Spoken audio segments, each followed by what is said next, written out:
Mapagpalang araw po sa inyong lahat. Ngayon po ay araw ng Sabado, ika-29 ng Nobyembre.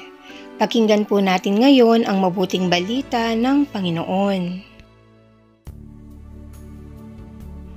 Pagbasa mula sa aklat ni Propeta Daniel.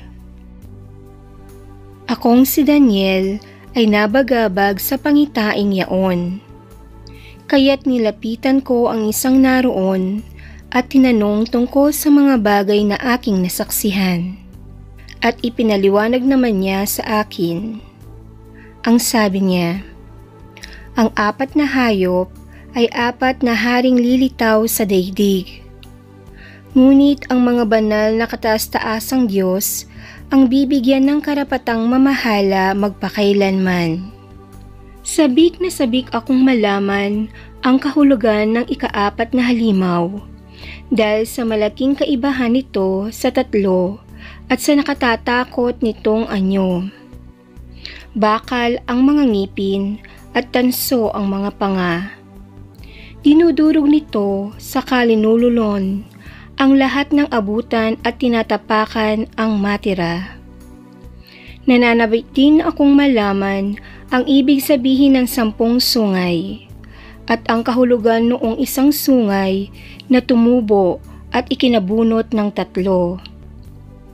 Ibig ko ring malaman ang kahulugan ng mata nito at ng bibig na pawang kapalaluan ang sinasabi at kung bakit ang sungay na ito'y mas malaki kaysa iba.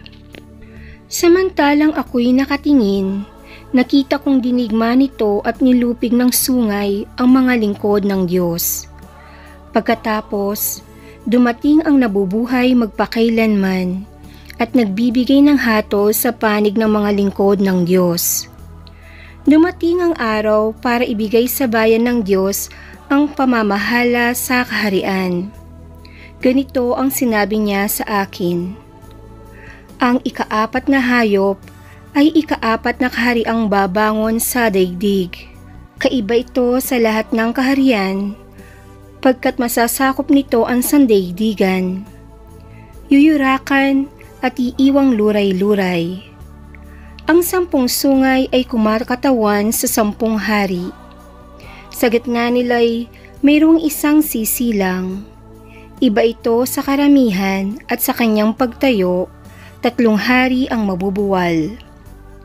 Magsasalita siya laban sa kataas-taasan at pahihirapan niya ang mga hirang ng Diyos.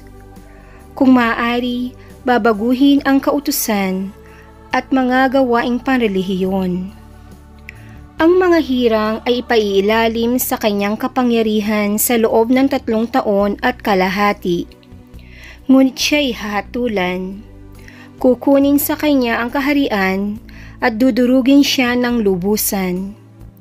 Ang kaharian, pati ang karangalan, ay ibibigay sa mga hirang na kataas-taasan. Sila ang maghahari magpakailanman at maglilingkod sa kanila ang lahat ng kaharian. Ang Salita ng Diyos. Salamat sa Diyos. Salmong tugunan, dakilait papurihan ang puon magpakailanman. Lahat ng tao sa daigdig, purihin ninyo ang Panginoon. Awitan siya ng papuri at dakilain magpakailanman. Dakilait papurihan ang puon magpakailanman. Purihin ninyo ang Panginoon, bansang Israel. Awitan siya ng papuri at dakilain magpakailanman. Dakilait papurihan ang puon magpakailanman. Purihin ninyo ang Panginoon, mga saserdote ng Diyos. Awitan siya ng papuri at dakilain magpakailanman. Dakilait papurihan ang puon magpakailanman. Purihin ninyo ang Panginoon, mga lingkod ng Panginoon. Awitan siya ng papuri at dakilain magpakailanman. Dakilait papurihan ang puon magpakailanman. Purihin ninyo ang Panginoon, kayong lahat ng mga tapat Awitan siya ng papuri at dakilain magpakailanman. Dakilahit papurihan ang Poon magpakailanman. Purihin ninyo, Panginoon, kayong lahat ng mga banal at mababang loob.